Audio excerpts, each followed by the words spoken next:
conocía, bueno, sí te conocía, ¿verdad? Pero ¿De dónde me conocías? pues de algún congreso que he ido a, Los eventos, sí. sí, en Guadalajara, principalmente. Y bueno, muchas gracias, Salvador, por aceptar la charla de aquí del rollo acuícola. Y fíjate Claro. que una de las cosas que me mencionabas por correo, por mensaje, que efectivamente sí has hablado un poquito muy extenso sobre lo que te hacía mención, ¿no? De la revista, más o menos cómo empezaste y todo eso. Hace rato estaba viendo la entrevista que tuviste con Adriana da Silva. Sí, sí, sí, sí, sí. Pues es muy extensa lo que mencionas, ¿no? De cómo es tu parte de la acuacultura, ¿no? Pero bueno, vamos a hacerte otro tipo, a lo mejor, de preguntas en relación con esto. Y una de las cosas es que eres biólogo egresado de la Universidad de Guadalajara, ¿no? La Universidad Autónoma de Guadalajara. Y Hay dos bueno, universidades, bueno, hay varias universidades, ¿no? Pero hay sí, dos de Guadalajara. Hay la Universidad de Guadalajara, que era una universidad estatal claro. del Estado, y la Universidad Autónoma de Guadalajara, que era es una universidad privada. Cuando ingresas, ¿tú ya tenías conocimiento de la acuacultura? No, no, yo ingresé porque yo tenía la idea de ser biólogo. A mí me gustaban los Ajá, animales y pues, me gustaba el comportamiento animal. Yo quería dedicarme a sí, eso. Pero, bueno, ya estando ahí, ya pues vas madurando en la universidad y te vas dando cuenta que pues no necesariamente lo que tú quieres o piensas eh, va a ser, ¿no? Entonces, pues claro. siempre me gustaba vivir en la playa mucho tiempo, cerca del mar, etcétera. Yo crecí en Hermosillo, Sonora, estamos a 1 hora de la Órale. playa y crecí yendo a pescar y en la playa y buceando y todo. Entonces, lo más cercano a eso que vi, acuacultura, que era una industria que iba apenas despegando en ese entonces. Ya. Entonces, cuando terminas la parte de la carrera de biología, entonces te empiezas a inmiscuir en la parte de acuacultura. Sí, ya hasta que terminé prácticamente las últimas materias, el plan de estudios que nosotros llevamos en la universidad era, en ese entonces, esa universidad estaba adscrita a la UNAM. O sea, Ya, era el plan de estudios que llevamos, fue el plan de estudios de la Facultad de Ciencias de la UNAM de aquel entonces, ¿no? Era un plan de estudios muy para producir científicos, ¿no? Para producir personas, no estaban orientados en ninguna cuestión práctica, básicamente era pues era como una historia de la vida sí, biológica, ¿no? Los primeros semestres, ya una vez pasando las matemáticas, las físicas y las químicas y las bioquímicas y las materias básicas, ya cuando sí, entrabas al campo de la biología, pues empezamos a ver desde los plantas unicelulares y los animales protozoarios, etcétera, hasta los animales, y cada semestre ibas en una evolución y además ibas viendo los cambios filogenéticos que llevaban unas especies a otras, cómo fueron cambiando, evolucionando unas especies hacia otras y a otras, y así ibas hasta que salías con los animales y plantas superiores, ¿no? sí, Entonces, eso te da una comprensión del mundo muy interesante. O sea, claro, te da una comprensión de por qué llegamos, somos como somos y de dónde venimos, por qué el mundo es como es, en fin, ¿no? La verdad que a sí, mí me ayudó mucho en eso. Y realmente es como una base para estudiar otra carrera. En Estados Unidos, en biología, la mayoría de las universidades en Estados Unidos, la biología se estudia para después estudiar medicina o para ya, después estudiar alguna industria pecuaria, pero y son como 4 años también, ¿no? Que es lo que yo estudié. Y entonces vas con bases muy, muy buenas para lo que vayas a hacer, pero hasta ahí cuando sales, pues no hay nada claro. Entonces, bueno, en ese entonces estaba la acuacultura empezando, la acuacultura de tilapia aquí en el estado de Jalisco, estaban con los centros acuícolas de uh, de la otrora Dirección General de Acuacultura de la Secretaría de Pesca, que luego fue Subsecretaría de Pesca. Sí. Y tenían algunos centros acuícolas.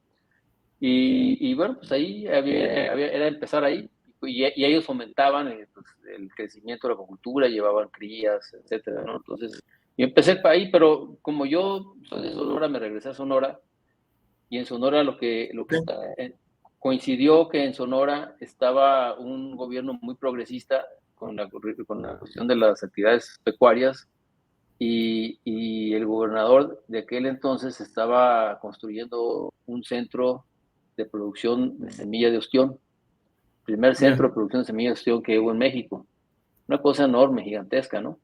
Y me tocó entrar ahí a trabajar, primero de ayudante y después ya trabajando, y luego ya me quedé un tiempo ahí. Entonces, ahí empecé realmente mi carrera en acuacultura, de acuacultura marina, en realidad. Sí.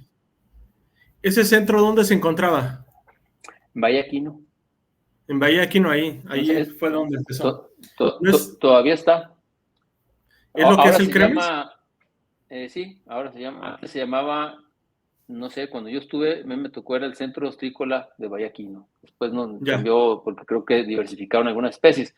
A mí me tocó echar a andar en ese centro junto con un grupo de otros colegas que venían principalmente enólogos. Biólogos habíamos pocos, 2 o 3. Había más oceanólogos que venían ya. Yo noté que los oceanólogos venían con mucho más conocimiento de acuacultura, de maricultura, más conocimiento de la biología en general, de algas. O sea, ahí producíamos algas masivamente, y Sí. para dar de comer a los ostiones. Teníamos ostiones que reproducíamos ahí. Y bueno, estábamos en un desierto, no sé si conozcas Bahía Quino, pero es el desierto de Sonora. Entonces teníamos temperaturas de 48 grados a la sombra en el verano, que era cuando tenían que madurar los ostiones, y teníamos que enfriar el agua a 20 grados, ¿no? Usábamos una serie de chillers y bombas para enfriar el agua y producir las algas, y tener los ostiones a una temperatura un poco más baja para que no desovaran, pero siempre se iba la luz y siempre desovaban. Entonces no podíamos producir. Entonces lo que me tocó hacer, porque me tocó trabajar con los reproductores de ostión, me los llevé a San Quintín en el verano. Ya. Me fui a San Quintín en Ensenada, hice un acuerdo con una cooperativa ahí. Y metí como un stock de reproductores al mar, que el mar ahí en el verano está a 20 grados, o entre 19 y 20 grados, y los mantuve ahí madurando lentamente para poder bajarlos, porque la época de siembra coincidía con la época en la que no estaban maduros los ostiones en Sonora, ¿no? Entonces yo los bajaba como por septiembre, octubre, ya los reproducíamos y se sembraba en diciembre. Y ¿Qué especie de ostión era? ¿O es? Crasostea gigas. El ostión japonés era ostión del Pacífico. Un ostión salado que crecía. Ahí teníamos una serie de tamices para filtrar las conchas quebradas. Sí. Y tenemos una medida que era un secreto industrial en aquel entonces, lo habían vendido los gringos, porque ese laboratorio lo transfirieron en una empresa en Pillion Point, California, que transfirió la tecnología a nosotros a través del gobierno del estado. Y tamizábamos las conchas molidas de ostión para que se fijara la larva, pero a un tamaño que era suficientemente grande para que se fijara una larva, pero no muy grande para que se fijaran dos. Entonces, esa era la metodología para producir ostiones individuales. Ya. Entonces, eso tenía un valor importante en aquel entonces, no sabía. Poca gente sabía hacer eso. Sí, y todo esa técnica se los trajeron los japoneses directamente. Ya nos llegaron con los gringos. Seguramente los japoneses se lo llevaron a ellos. Ellos ya llegó con la empresa esta americana. Traían ese tamaño de tamiz Era Sí, un secreto industrial ahí básico, ¿no? Y todo, ¿no? La sí, producción de las algas masivamente y todo eso, todo era una tecnología nueva en México completamente. órale. Fíjate, Salvador, yo soy del estado de Hidalgo, pero me fui al tecnológico de Guaymas, Sonora. Mm. Y de ahí tuve un amigo que era de Bahía de Quino y me tocó visitar alguna vez por ahí Bahía de Quino y me parece que el Cremes hicimos una visita ahí, que pues es interesante, ¿no? Todo lo que hacen en esa parte de por allá. Salvador, después de ostiones, ¿qué otra especie trabajaste? Pues del laboratorio salí porque pudimos producir semilla y luego teníamos mucha Sí, semilla, pero no había quien la sembrara, ¿no? Entonces, claro, de ahí salí a fomentar con programas del gobierno la siembra de ostiones en aquel entonces el ostión era una especie reservada a cooperativas, no lo podía ya, producir cualquier persona. Entonces, tuve que ir, yo y otros compañeros a otros lugares, ahí me tocó la zona de la Bahía de San Jorge, ahí en la costa de, por donde está Cabo, por ahí más o menos, cerca, abajo de ya, Peñasco, toda esa zona me tocó ir a mí, y ahí había algunas cooperativas pesqueras que eran de ejidatarios, que llevaban la tierra ahí en esa zona, y ahí me tocó ahí enseñarles a sembrar ostiones en canastas, sí. y a cultivarlos y producirlos. Y desde entonces, ahorita son grandes productores de ostión, exportadores de ostión. Estaban muy bien organizados en aquel entonces. Claro, Y ahí estuve un buen tiempo y la verdad fue un buen aprendizaje eso. Y después me llegó la ola del camarón a México. Empezaron a ver las primeras granjas de camarón en el sur de Sinaloa y eso. Y como mi esposa era de Mazatlán, yo me fui a vivir a Mazatlán y ahí empecé a trabajar en granjas de camarón. Ahí fue donde empecé con las primeras granjas que empezaron en esa zona, ¿no?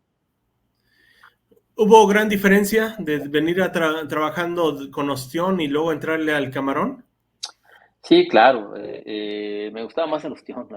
Siempre Sí, me ha gustado más el ostión. Sí, pues es una actividad muy padre. Son lugares muy aislados.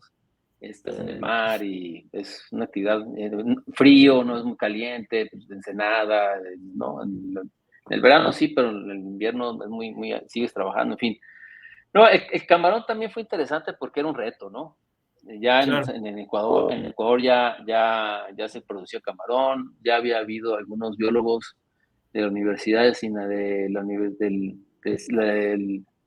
ahí del centro de la Universidad de Sinaloa, de Mazatlán, ¿cómo se llaman? No recuerdo, bueno, y ya había algunos biólogos que habían ido a Ecuador a trabajar allá y a aprender, y otros del TEC de Monterrey también ya habían estado por allá. Entonces, sí, venía esa tecnología y yo tuve, pues, digamos que el tino de un amigo me recomendó para entrar a trabajar en una empresa que iba empezando, que era de la familia de Sergio Scuti y su familia, que fue la primera granja intensiva en México. Sergio se fue, en vez de irse a Ecuador, Sergio se fue a Taiwán y sí, aprendió el método taiwanés de producción de camarón, que era ya en estanques muy pequeños a alta densidad, órale, utilizando comederos como indicadores de alimentación, o sea, y aireadores, y era una tecnología totalmente mucho más novedosa que la que se estaba adoptando de Ecuador, que eran estanques pues semi-intensivos o semi-extensivos, tal vez, con poca manejo tecnológico del recambio, era lo más que se podía hacer para controlar bajas de oxígeno, etcétera, ¿no?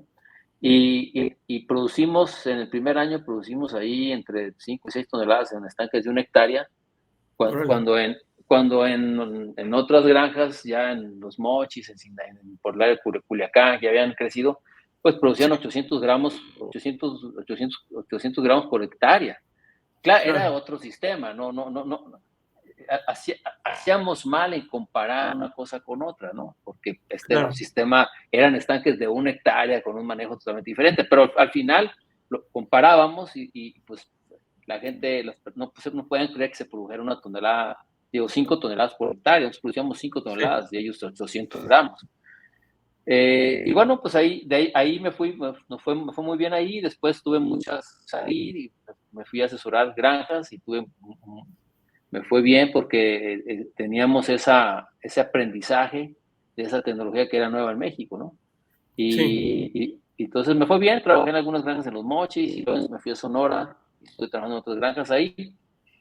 Pero siempre fue duro porque las empresas acuícolas, pues no tenían el capital suficiente todo era prueba y error, ¿no? Sí teníamos algunas las tecnologías que se habían aprendido en Ecuador o en Taiwán, en otros países, pero todo era prueba y error y esas pruebas y error son carísimas.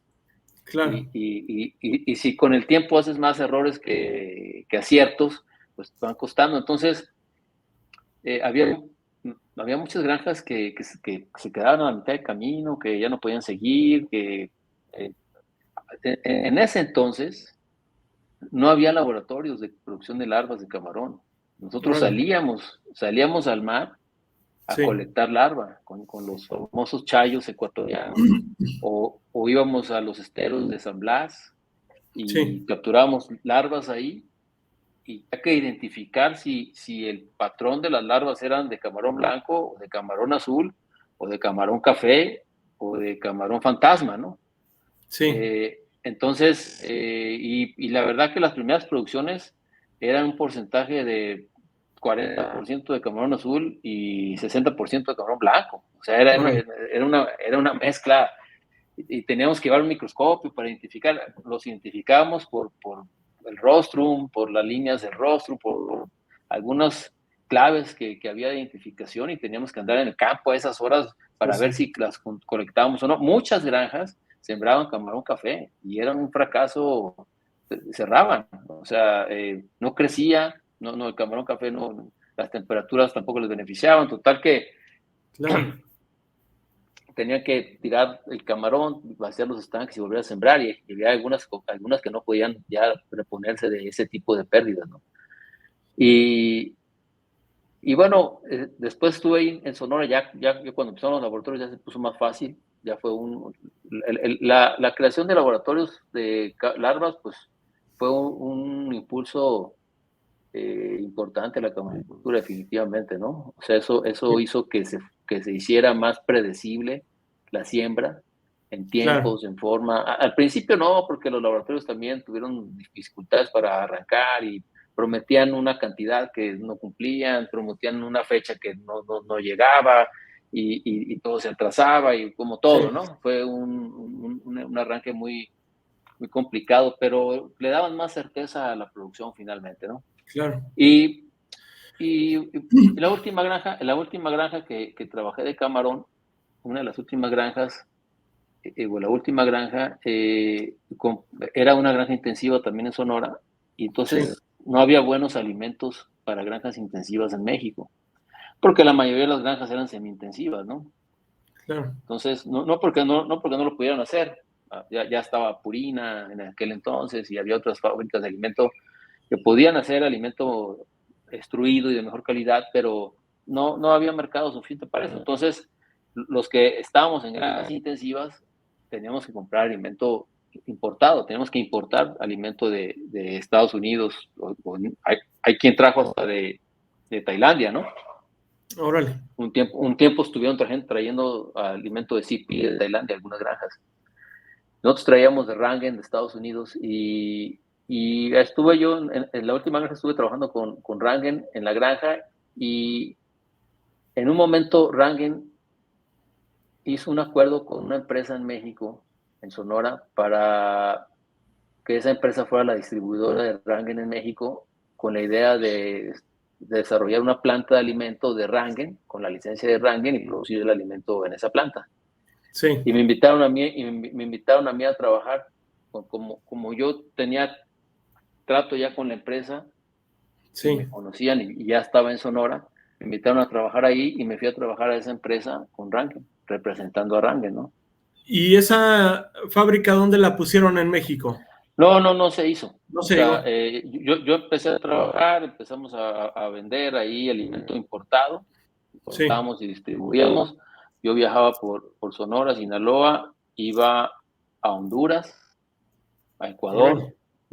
visitaba todas esas zonas, y en ese momento vino el error de diciembre del 94, que quebró la economía de México, y la Ya. empresa que había hecho el acuerdo con Rangen para hacer esa planta, Ujú. pues no era su núcleo de negocio, no era la acuacultura. Ellos estaban más metidos en pecuaria, en alimentos pecuarios para cerdos, para pollos y premezclas de vitaminas para la pecuaria. La acuacultura era una expansión que estaban buscando, pero con condiciones económicas difíciles, pues no sé, ese tipo de expansiones. Entonces, hablaron con la empresa, con Rangen, deshicieron el acuerdo de distribución, y entonces ya ellos se dedicaron a lo que se iban a dedicar, que después se repusieron y están otra vez de regreso en la acuacultura. Es una empresa muy bollante, muy buena representación en la acuacultura también. Y yo me quedé, Rangen me invitó a trabajar directamente con ellos para seguir moviendo el alimento en México, y entonces me quedé con Rangen como casi 8 años más o menos. Órale. Oye, Salvador, y bueno, sí, la verdad es que sí te quiero hacer la pregunta. No todos tenemos la capacidad, o yo no tengo la capacidad a veces de escribir o de idear, hacer, por ejemplo, en tu caso, una revista, pero ¿cuál fue esa idea? O sea, tú, digo, veo que ya habías pasado cierto camino en cuestiones de la acuacultura, en el desarrollo, principalmente en Sonora y Sinaloa, pero ¿fue una inquietud o cuál fue? Mi padre fue periodista, Ya, y él aunque más de periodista, fue como director de publicidad de varios periódicos en la Ciudad de México y en sí, Monterrey. Y ese era su trabajo principal realmente, la publicidad. Vendía publicidad para los periódicos y para estas. Un tiempo antes trabajó para Casa Madero, de Coahuila, y hacía eventos en ferias, organizaba eventos para los stands. Cuando eran ferias, ponían antes las empresas de vino y eso, ponían stands muy grandes con un sí, área como de restaurantes y una presentación de música, de cantantes, etcétera, ¿no? Entonces mi papá se dedicó a eso. Yo nunca pensé dedicarme a eso, pero él también escribía. Tenía algunas columnas ahí en los periódicos, aunque no era ese de eso no ganaba dinero, digamos, ¿no? Su trabajo era sí, la venta de publicidad. Y yo estando en la universidad, cuando llegamos al punto de hacer experimentos y luego redactarlos en reportes, digamos, ¿no? O sea, cuando había que hacer la introducción y los materiales y métodos y los resultados y las conclusiones y de los resultados, y etcétera. Ahí empecé a ver que otros compañeros no podían escribir sí, con facilidad, claro, y yo lo hacía muy fácil. Digo, nunca fui un mal estudiante, pero tampoco fui el mejor estudiante. Había estudiantes mejores que yo, que así no es, podían, que no podían desarrollar una introducción. O sea, escribían una línea y ya no sabían qué más poner. Y claro, yo ahí me di cuenta que tenía una habilidad para escribir. A veces, a veces no te das cuenta que tienes una habilidad si no te comparas, si no te enfrentas a algo así. ¿Me explico? así es, Yo escribía cosas, yo pensaba que todos podían escribir, hacer lo mismo, ¿no? Pero cuando llegamos ahí, pues em, yo los veía, y entonces me empezó a gustar lo de escribir. claro, Y ya cuando yo llegué a Rangen y todo eso, cuando vivía en Sinaloa, escribí algunas columnas y las llevé al periódico ahí, El Sol de Mazatlán, en aquel entonces, y las sí, publicaban en el editorial. Entonces ya escribí, ahí empecé yo a escribir columnas en diferentes periódicos y como un hobby, ¿no? Claro.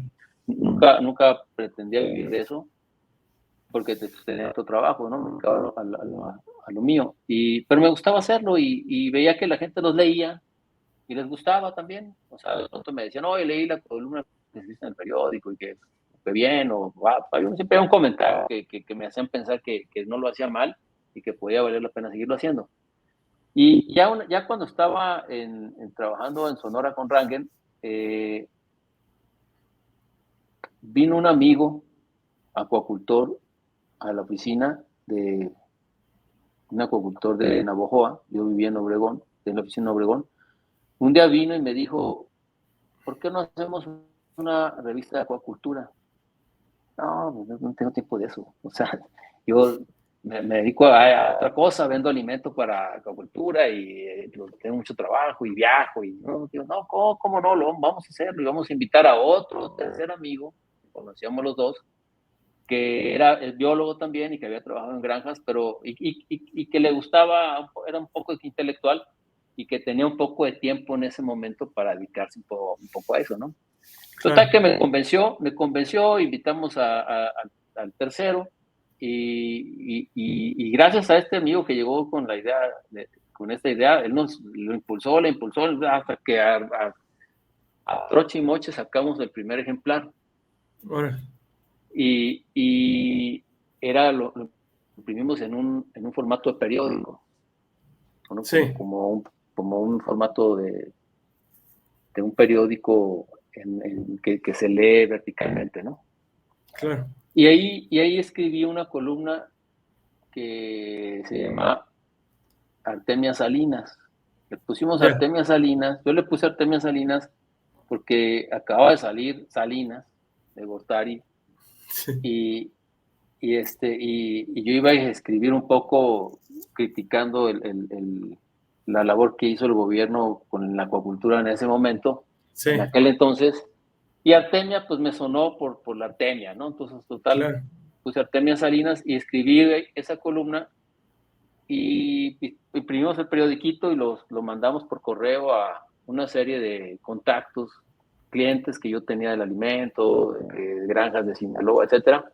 Sí. Y conforme empezaron a suscribirse, porque mandamos una ficha de suscripción y así, y a suscribirse, y yo pensé que se iban a suscribir los biólogos de las granjas y así, pero los primeros que empezaron a suscribirse fueron los dueños de las granjas, ¿no? Órale, entonces, sí. ahí me llamó la atención y pensé, bueno, aquí puede haber algún negocio interesante, porque si los que están captando la atención son los dueños, digo, no por menospreciar a los biólogos ni mucho menos, pero si los dueños se están interesando, pues puede haber una línea de negocio interesante que pueda desarrollar ahí. Así es. Y bueno, entonces ya me interesé más y empezamos a sacar el siguiente número y igual, pues todos a troche y moche como podíamos, irlo sacando y había que estarle metiendo dinero porque pues no vendíamos publicidad, se anunciaban amigos de nosotros, pero pues no nos pagaban, etcétera, ¿no? Y un día llegó y viene el amigo de Navojoa y me dice, ¿sabes qué? Te vendo la parte correspondiente de mi parte porque ya me voy a ir me voy de la acuacultura había tenido tropiezos, enfermedades, a él le había ido mal en algunas enfermedades en la granja, total que así iba a salir. Bueno, pues le compré la parte, me quedé con esa parte, me quedé con el otro socio y ahí duramos como otro año más y el otro socio también pues, tenía que buscar trabajo, un trabajo más fijo, algo que le diera más de comer, que le resolviera el problema económico de su casa, ¿no? Claro. Entonces yo le compré la parte y me quedé con la revista en general y ya, pues, seguí solo y a mí me fue bien en Rangel y tenía posibilidad de estar invirtiendo en la revista. Ya. Si no hubiera sido así, pues yo creo que no hubiéramos llegado muy lejos. Entonces, yo lo tenía como un negocio a largo plazo, nunca le puse mucha atención. Después de Rangel, yo empecé a vender otros, más equipos, empecé a importar. La revista me servía porque viajaba con la revista a eventos Claro. Y entonces iba a Ecuador y veía los insumos que ahí se vendían, y luego empecé a Sí. importar insumos de Ecuador y no había, y los empezaba, y abrí entonces una empresa de distribución de insumos acuícolas. Entonces Órale. empecé a vender ahí, pero eso me iba muy bien, me iba mucho, o sea, nada que ver con la revista, ¿no? La revista, pues, Ok. si acaso, Era secundario. si la noticia era que no había que meterle dinero este mes, ya era ganancia, ¿no? Ya. Y, y así estuve como los primeros 10 años, yo creo, una cosa así. Órale. Y luego se vino una catástrofe en el Camarón con la mancha blanca Sí. y, y me puso a mí a pensar si se quería seguir dependiendo del Camarón y distribuyendo productos que luego se hacían historias largas de que vendías y no te pagaban porque no cosechaban nada y entonces yo debía a mi proveedor y a mí me pagaba el granjero. Entonces era una Ya. situación desgastante y entonces decidí vender esa empresa y quedarme con la solamente, ¿no? Que era un salto al vacío un poco porque la revista no era, pues si acaso generaba ganancias mínimas, ¿no? Sí, Pero sí, entonces sí, ya sí. me dediqué a la revista y como todo, pues eso es interesante para las personas que van empezando un negocio y no quieren hacer Claro. otro. Y otro, la diversificación es desgastante. O sea, si te enfocas solamente a una cosa y le dedicas todo tu tiempo a una sola cosa, pues vas a progresar más rápido porque Claro. Sí, sí. estás todo el tiempo ahí, ves que está fallando, dónde hay que mejorar, y cuando tienes dos o tres cosas que atender, difícilmente encuentras dónde están los problemas o los puntos que hay que afinar hasta que quiebras, ¿no? Claro. Y ya los ves en retrospectiva. Sí, Pero si sí. estás ahí todo el tiempo, pues entonces, bueno, yo ya me dediqué el tiempo completo y pues empezó a mejorar, empezamos a hacer mejores ventas, a hacer un mejor producto, una mejor revista, llevamos la impresión a revista y entonces ahí Sí. empezamos y ahí lo empecé a hacer conferencias, concursos, en Oye, Salvador, conferencias. una pregunta, y precisamente por eso te hacía eso, la pregunta de cómo iniciaste, ¿no? Y me parece que tiene ya 27 años la revista de Panorama Acuícola. ¿Y cómo ves a través de la revista, cómo ves el crecimiento de la acuacultura? Bueno, ha sido más difícil de lo que se pensó. Sí, O sea, mi generación, por ejemplo, cuando yo estaba en las granjas de camarón, cuando empezaban, nosotros pensábamos que para estas fechas la acuacultura iba a ser la principal fuente de proteína del mundo, ¿no? Porque sacábamos, sacábamos cuentas de la reproducción de los peces marinos, por ejemplo, ¿no? De claro, cientos de millones de huevos, o los camarones, o lo que sea, comparado con sí, los pollos, o los cerdos, o las vacas, pues era fácilmente engañable pensar que si la acuacultura se desarrollara, pues íbamos órale, a terminar comiendo pescados y mariscos, que va a ser lo más barato, abundante, lo más fácil de producir, etcétera, y además proteína de buena sí, calidad y eso, ¿no? Entonces, nosotros pensamos que que para estas fechas así iba a ser, y no así, no claro, fue, y no es, pues realmente, ¿no? Entonces, exacto, si tú te vas a los datos, casi producimos la misma, hablando de México específicamente, sí, casi México produce la misma cantidad de camarón de 20 años y la misma cantidad de tilapia que hace 20 años y quizá un poquito más de órale, trucha y un poquito más de bagre y un poquito más de ostiones. ¿Me entiendes? O sea, sí, por unas o por otras, por enfermedades, por crisis financieras, por lo que tú quieras, ha sido más difícil de lo que pensábamos. Yo creo que la producción, el control, el control del medio acuático para producir ha sido mucho más difícil que el aire. O sea, es ya, decir, eh, para producir en acuacultura tienes que saber manejar el medio, tienes que tener conocimientos físicos que ningún veterinario tiene que tener del aire, necesariamente. Pues no tiene que saber la concentración de oxígeno que tiene el aire en el gallinero, o la concentración, o el pH, etc. ¿Sí me explico? O sea, eso no lo necesita. Entonces se puede enfocar a conocimientos más propios de la actividad pecuaria. Nosotros tenemos que tener o desarrollar toda una base de conocimientos físico-químicos de la calidad del agua, y ahí implica físico-química y bioquímica, que no son materias fáciles, ¿no? Química de gases, hidráulica, para poder entender los movimientos del agua a través de los estanques, o si es un centro de producción en estanques, etcétera, o en tanques, ¿no? Entonces, hay que, y además, saber la zootecnia, ¿no? Que no es lo mismo, pues. Una cosa es la zootecnia, otra cosa es, la zootecnia es la engorda, ¿no? Que el alimento, las dietas, el control de enfermedades, etcétera, ¿no? Y además de esa zootecnia hay que saber todo lo demás. Entonces, no ha sido fácil. La historia nos habla de que no ha sido fácil, ha sido un reto difícil. Las universidades, quizás, las universidades tampoco han estado a la altura, ¿no? Tampoco se imaginaban, nadie lo predijo, lo previó de alguna forma, y ha sido más difícil de lo que parece, y la realidad es que la acuacultura ha estado estancada. Si a eso le sumas que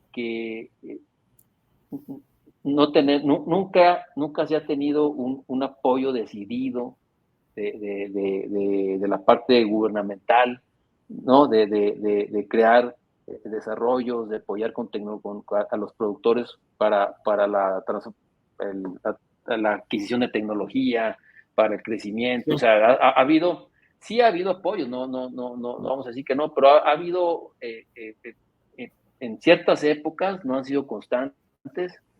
Claro. Han sido dirigidos hacia ciertas especies más que a otras, y al final pues no han dado resultados que se esperaban tampoco, ¿no? Se apoyó mucho tiempo la tilapia con proyectos a pequeños propietarios que nunca habían producido tilapia. Exacto. Y se esperaba que al año que regresaran los funcionarios del gobierno, pues tuviera una granja ahí produciendo tilapia. ¿Me explico? O sea, es una locura eso, pues, en México, ¿no? O sea, lo más probable era regresar, y si había unos estanques con unas cuantas tilapias ahí, ya era válido para seguirlos apoyando. La mayoría de los productores les llegan apoyos que no necesitan. O sea, muchos productores agropecuarios lo que necesitan es un tractor, es semilla para sembrar, pero el único apoyo es de unas tinas para sembrar tilapia. Pues aceptan el apoyo, y al final pues el dinero lo invierten donde más pueden sacar, y a las cuentas, pues cuál granja de acuícola, ¿no? Entonces, de esos apoyos hubo muchos. Sí. El gobierno creo que y luego a esos ya no, a los que medio sobrevivían y no habían invertido todo el dinero ahí, ya no les ponían un tache y ya no los volvían a apoyar, y buscaban nuevos para caer exactamente en lo mismo al año siguiente, cuando debían de haber apoyado a los que se habían quedado por lo menos un año, habían aguantado con los estanques, por lo menos tenían más conocimiento, más experiencia. Con otro apoyo ese año, posiblemente iban a ir poco a poco creciendo y asentándose, ¿no? Entonces, todo eso ha influido. Claro. Salvador, pues yo he visto que mucha parte de la acuacultura, y espero que no se ofendan muchos ni nada de eso, pero muchos han hecho acuacultura a base de moda, ¿no? Por ejemplo, se inició con estanques rectangulares, como tú mencionabas, de 1 hectárea, de 2 hectáreas, nos fuimos acortando un poquito, algunos empezaron a hacer acuacultura en estanques octagonales, nuevos sistemas, pero actualmente ¿qué es el sistema de acuacultura que más predomina o está predominando o está entrando como tal? Digo, en base a la experiencia de la información que te llega en la revista, ¿no? Todos son válidos, porque todos corresponden Claro, a la circunstancia de cada productor o de cada sitio de producción. La tendencia es que los modelos que consuman menos recursos y que sean más fáciles, que estén en unidades más concretas, pues son los que van a tener mejores resultados, porque eso así ha sido en las otras actividades pecuarias. sí, El cerdo antes era de traspatio y ahora pues, se produce en casetas totalmente controladas en todos sentidos, y el pollo pues igual, ¿no? Son casetas con control de todo tipo y con mucha tecnificación. Entonces la claro, tendencia aquí es igual. Hay, ya hay algunas granjas un día me dijo Tom Ziegler, el director de Ziegler, de alimentos Ziegler en Estados Unidos, me dijo, las actividades pecuarias nunca han crecido en base a ir a reducir tecnología. Siempre ha crecido en base a dar más y más tecnología.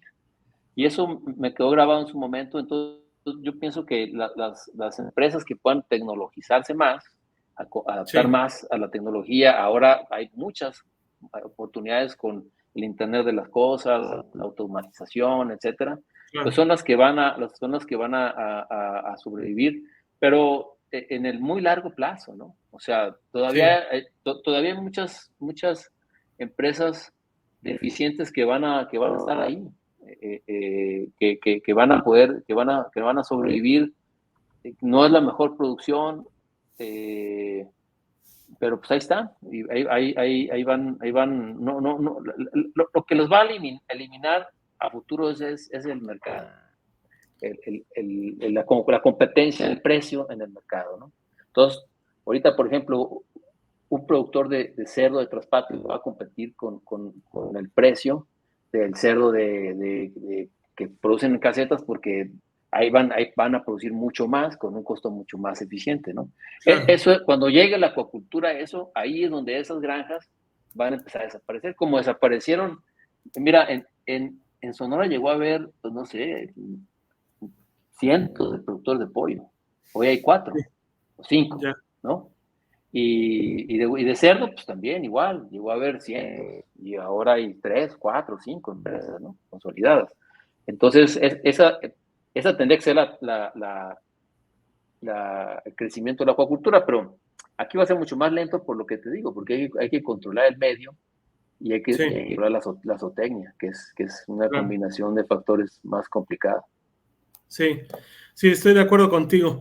Y otra cosa que creo muy personal es que a mí me parece que hay muchos productores que antes de avanzar en la parte de tecnología, de meter aireadores, sí, o alguna otra situación, a mí me parece que el seguimiento de su cultivo es primordial y hay muchos que no lo hacen.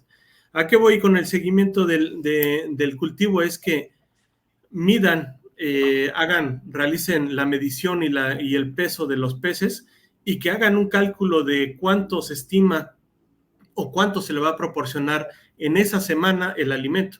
Y hay mucha gente que no lo hace. Y a mí me parece que ya haciendo eso podrían avanzar muchos productores más allá. Sí, hay muchas cosas que podrían ir, pero al fin de cuentas, si siguen ahí, es porque de alguna manera hacen algún negocio que les permite mantenerse, Sí, ¿no? Aquí todo está ligado a la cuestión financiera, ¿no? Si son empresas que no les sobra el dinero, mira, en México, en los países como México, los micro, pequeños empresarios y los grandes también, me imagino, ¿no? Pero bueno, los micro y pequeños empresarios, que es donde está la acuacultura que estamos hablando, y la medianos puede ser también.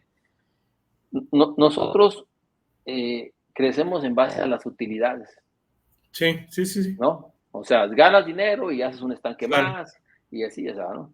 En un país desarrollado, como en Estados Unidos, en Canadá, en Europa, etcétera, Los crecimientos son en base a préstamos del banco y las utilidades se guardan. Los préstamos es otro entorno, ¿no? Es Sí, otro ecosistema de negocios, etcétera, ¿no? Entonces, los préstamos son más seguros, porque el pago también es más seguro. Entonces, el claro. productor hace una proyección de su gasto, como era la antes, con el famoso avío en los agricultores, ¿no? Sí, Hacen una proyección de los gastos, que sería el avío, y el banco se los da, y con eso trabajan. Con eso claro. pagan los jornales, la producción y demás. Y las utilidades, al final, pues las van guardando. Las utilidades se van guardando para eh, ir elevando el valor capital de la empresa y para tener recursos en eventualidades, una enfermedad, una Claro. catástrofe, un huracán, lo que sea, ¿no? Entonces aquí todos nosotros trabajamos con las utilidades, y pues cuando llega el fin del ciclo, pues ya no hay dinero hasta que se cobra, ¿no? Y volvemos a meter las utilidades. Entonces cuando hay una catástrofe no hay dinero. Cuando viene una enfermedad, pues no hay dinero. Entonces es muy difícil. eh, eh, todos somos héroes aquí, ¿me explico? O sea, todas esas personas que dices tú que producen a ciegas, sí, sí, que podrían producir mucho mejor, Claro. pero ese poquito mejor que tú dices, a ellos les cuesta dinero. Cualquier cosa, pero les cuesta. Claro, hay muchos que podrían hacerlo, pero aún así, si siguen ahí es porque van saliendo. ¿Me explico? Sí, Y, y, claro. Sí, sí, y sí. o sea, y no quieren arriesgar todo ahí. ¿Me explico? Porque tienen otras actividades, tienen muchos Sí, pequeños productores, pues producen también cieno o tienen ganado, cerdos o lo que sea. No pueden meter todo el dinero ahí. Si ahí eso así va, pues que sí se dé. ¿Me explico? O sí, sea, claro. yo veo más bien a los asesores técnicos, los veo como un poco molestos porque no se hacen las cosas como deben de ser, pero es más bien una cosa de orgullo personal de ustedes, me explico, como asesores, de decir, es que así no se deben hacer bien. Sí, sí, estás en lo correcto, y si lo hicieran bien, a lo mejor ganarían más, Claro. pero están en otros zapatos, me explico, o sea, tú no sabes qué otras actividades tienen, qué otras necesidades Sí, tienen ellos, y le van metiendo dinero a como van pudiendo, ¿no? Y claro. hay quienes sí lo hacen, o sea, hacen eso, y sí hay granjas muy buenas en México y en Latinoamérica de producción. Digo, hay buenos ejemplos, pues. Sí, fíjate, Salvador, digo, también tienes la experiencia en que haces eventos de acuacultura y en lo personal, en noviembre tuvimos un simposio internacional de acuacultura aquí en Villahermosa, específicamente en la División Académica de Ciencias Agropecuarias de la UJAT. Y la verdad, tratamos de darle mucha difusión en cuestiones de WhatsApp o algunos otros medios, por ejemplo, Facebook, no sé, Instagram. Y yo creí que iba a llegar muchos acuacultores, ¿no? Y la verdad es que la respuesta no fue como tan positiva como pensábamos, ¿no? Siendo que también el evento lo hicimos gratis, ¿sí? Entonces, ¿cómo ves esa perspectiva o qué pasa?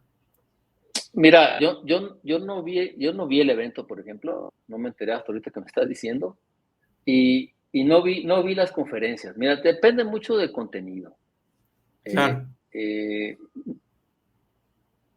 pero que fuera local. O sea, realmente la audiencia de productores a mí me parece que fue muy poco y, y pudo haber sido pero, más local. pero el contenido es muy importante porque si no es, tú muchas veces, con todo respeto para los académicos, ¿no? Pero muchas veces los académicos hacen un evento para ellos, los temas que ellos les interesan, los temas que ellos priorizan en el medio en el que se desenvuelven, ¿no? Pero no necesariamente son los temas que los productores necesitan o quieren escuchar o es lo que quieren oír. Entonces, claro, ese puede ser un factor importante. Es muy importante percibir qué es lo que la gente quiere saber, sí, qué es lo que quiere escuchar, ¿no? ujú, Entonces, si tú si le atinas a esa expectativa, entonces va a haber más que... Pero eso es lo que hace a una persona ser periodista. Bueno, yo no me sí, considero periodista, pero mi padre sí lo fue, y las personas que son periodistas, yo creo que eso es o sea, el saber qué es lo que la gente está esperando oír. Entonces, cuando lo publicas o lo pones en un evento, la gente dice, eso era lo que yo decía. Mira, así ya, era lo que yo, ¿no? Cuando logras eso, es cuando sí, lograste la conexión. Me explico. Pero para eso necesitas tener, oír la gente, lo que está esperando, lo que le ocupa. No claro, necesariamente lo que tú crees que es lo más importante. Me explico. sí, O sea, a lo mejor tú dices, ay, por favor, ¿cómo se preocupan por eso? ok, Pero eso no es lo que importa. Lo que importa es lo que ellos piensan, lo que la audiencia quiere oír, lo que la audiencia quiere saber. Eso lo sabe sí, todo el mundo. Eso no tiene cada sin sentido. No, pues lo sabe todo el mundo en tu mundo, pero no en claro, la audiencia. O a menos que hagas que tu evento era para investigador, para la gente que es de tu clan. Bueno, pues entonces ahí sí vas a tener un buen evento, ¿no? Puede ser eso una, sí, dos. La, la, la, las redes sociales cambian constantemente, las plataformas digitales cambian constantemente y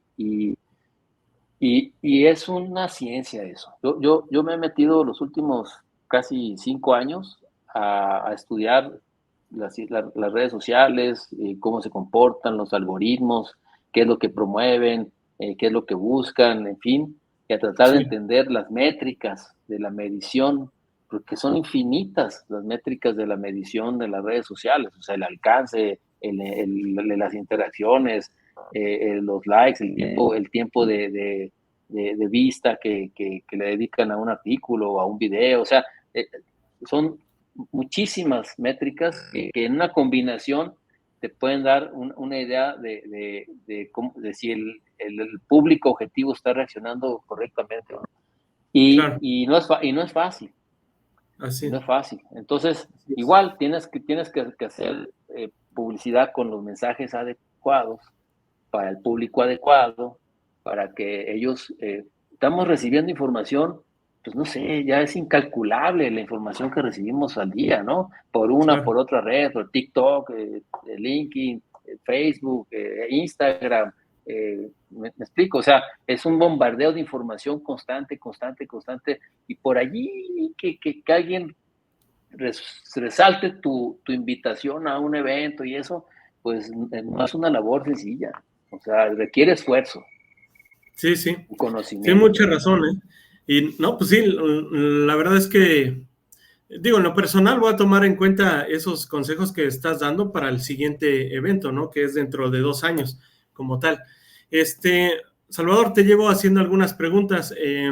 ¿Tienes alguna pregunta para mí o un comentario más?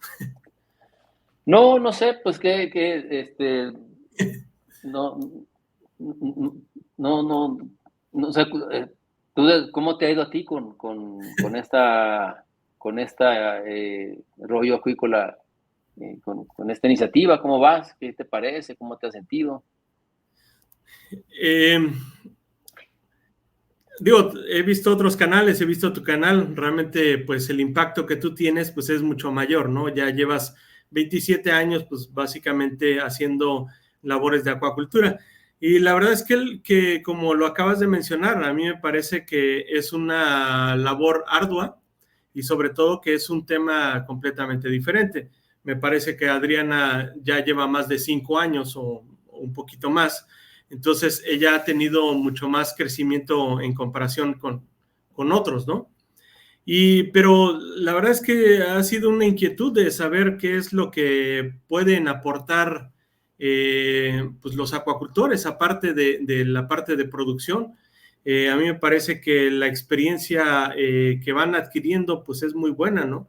En algunas ocasiones yo creo que hay experiencias muy mínimas que pueden favorecer a otra persona, ¿no? Lo que más o menos hacíamos mención. O sea, a lo mejor alguien que nos escuche y que haga mención, a ver, ¿por qué tengo que darle seguimiento a mi cultivo en cuestión de las biometrías y la alimentación? Y a lo mejor ahí va a haber un factor muy importante, ¿no? Entonces, yo creo que pues, en algún momento vamos a llegar a impactar en algún sentido. Por ejemplo, con Enrique Cota, no sé, me parece que lo conoces, es de la empresa GAM.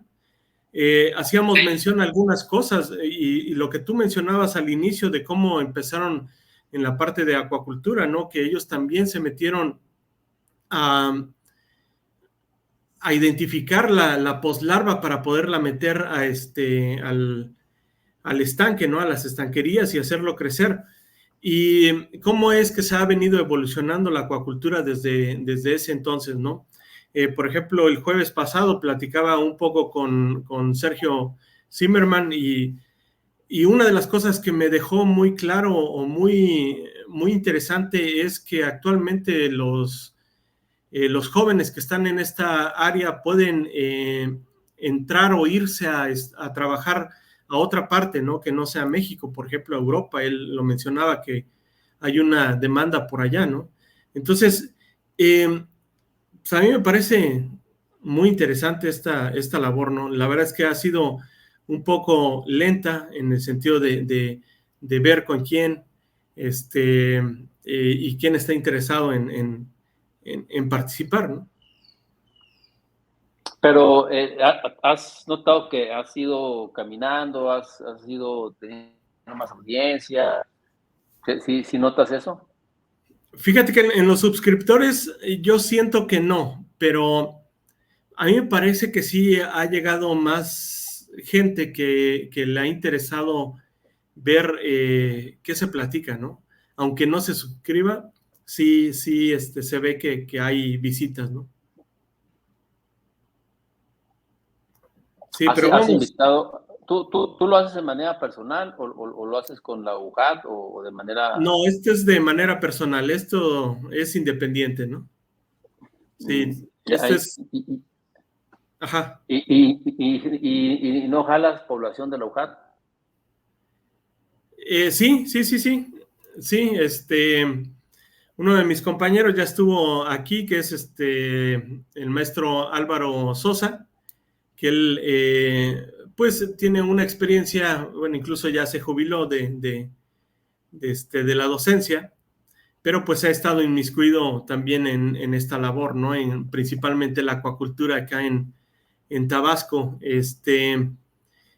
Eh, pero sí, he tratado de invitar a mis compañeros, ¿no? Algunos no quieren, algunos les da pena, etcétera, ¿no? Sí, pero ahí vamos, ¿sí? Y No, pues bueno, muy bien. yo creo que también mi insistencia, por ejemplo, contigo, de estarte diciendo si querías No, participar.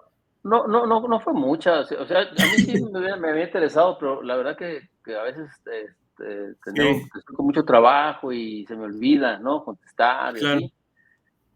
Y de la revista, pues como ya había hecho esa vez con Adriana el tema de la sí, revista, y otras veces ya como que siempre a la gente le da curiosidad un poco cómo comenzamos, o cómo comencé. Y, pues, tenía yo intención de hablar de algo más, pues, no sé,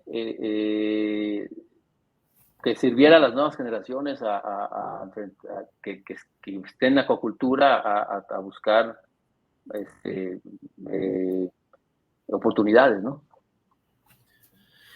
sí, pero si te das cuenta, la acuacultura no solamente tiene una rama de cultivar, y tú lo has mencionado, ¿no? Y has mencionado tres ramas.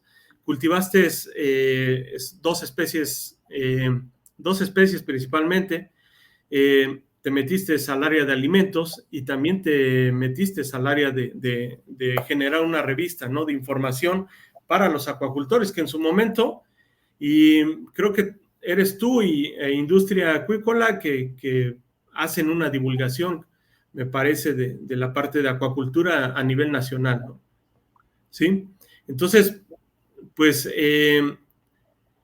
Y seguramente hay otras ramas más, ¿no? Por ejemplo, la sanidad acuícola, habrá gente que se mete a esa parte, etcétera, ¿no? La parte de nutrición, ¿sí? Entonces, no solamente es la parte de cultivar.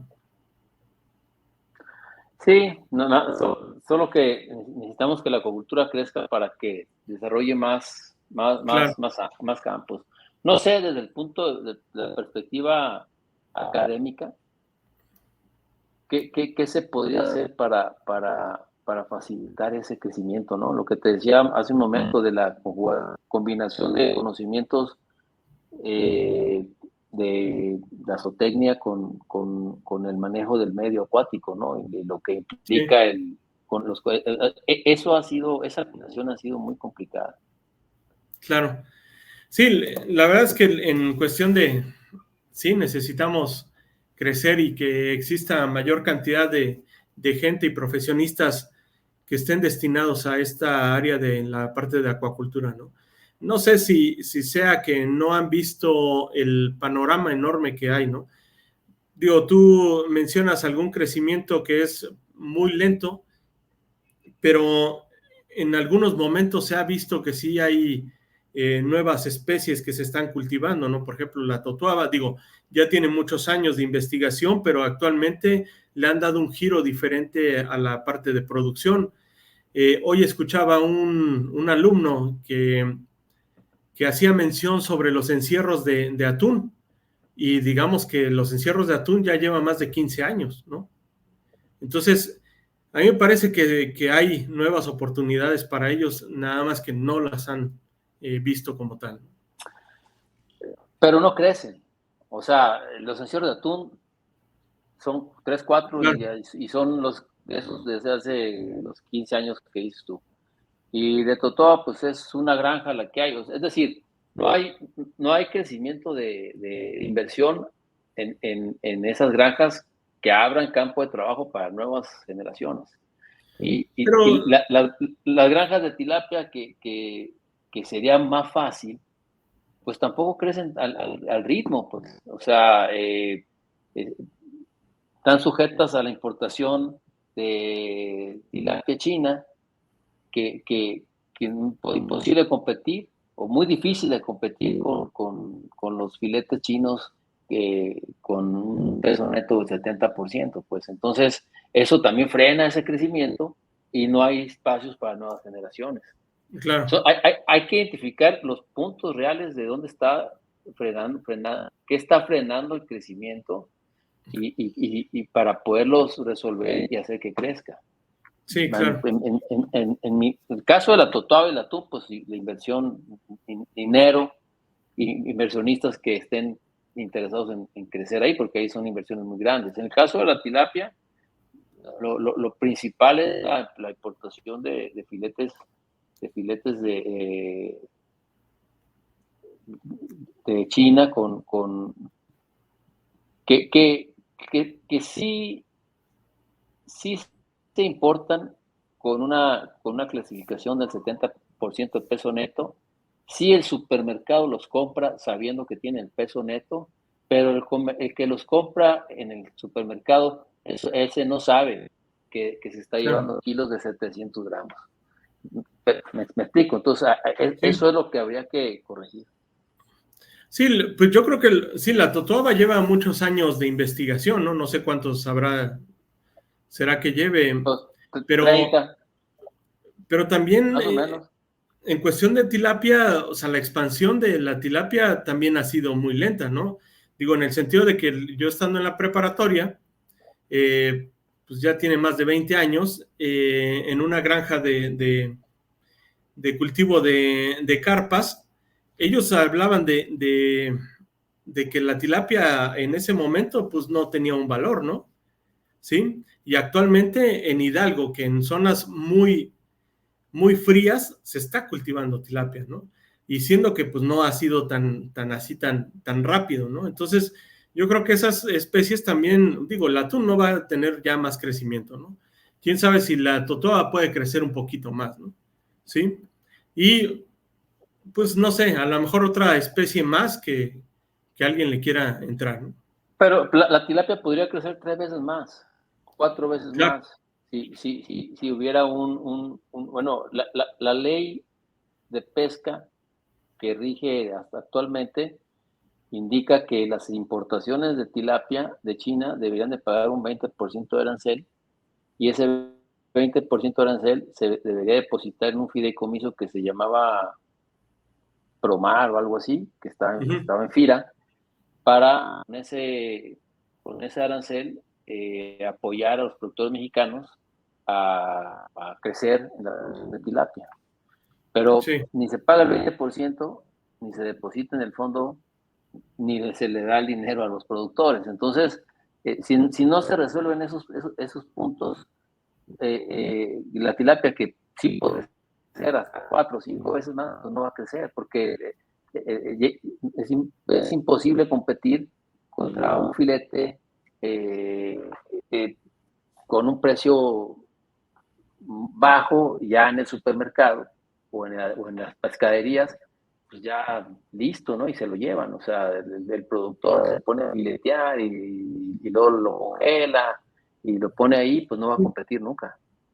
Claro, claro, sí, la verdad es que sí tiene razón, sí necesitaría crecer mucho más. Ha faltado gestión por parte del sector. Lo que pasa es que no ha habido, no hay gestores, no hay, hay pocos. Sí hay, pero hay pocos. Hay algunos compañeros que van a las cámaras a tocar puertas y tratan pero no ha sido lo suficiente. No hay un gremio unido tampoco que lo pida, ¿no? Exacto, es lo que te iba a preguntar, o te iba a comentar, ¿no? A mí me parece que hace falta ese. ¿Sí? Todos jalamos por cada rumbo, Pero ¿no? pero no hay un líder que lo haga tampoco. No hay un líder También, que convoque o sea, aquí padecemos de liderazgos, pues. Entonces, claro. no hay un líder que convoque, que junte, que reúna y que vaya y que toque y que gestione. Entonces, eso Exacto. tendría que ser. Pues sí. Salvador, pues yo te quiero agradecer que hayas aceptado la invitación y que no quede solamente esta plática. La siguiente podría ser el tema que me hacías mención y a lo mejor otros temas mucho más, ¿no? Más profundos, Claro. cuestión de la acuacultura. Y pues te quiero agradecer mucho. ¿Te gustó? No, nada que agradecer. Sí, ¿Te claro, gustó cómo la no. plática? Sí, es interesante. Yo te deseo lo mejor. Yo pienso que si sigues, no desistas, sigue, busca cómo hacer crecer. Hay muchos Claro. tutoriales ahí en YouTube y en todos lados de cómo entrar a las redes sociales, cómo manejarlas, cómo hacer crecer, cómo crear una audiencia más grande, en fin, o sea, tienes que también dedicarle tiempo a eso. Sí, claro. Pues sí, vamos a buscar todas las estrategias. Me diste muchos tips como tal y pues te lo agradezco bastante. Bueno, Salvador, pues muchas gracias. Finalizamos. Gracias a ti por la invitación. Hasta luego. Hasta luego.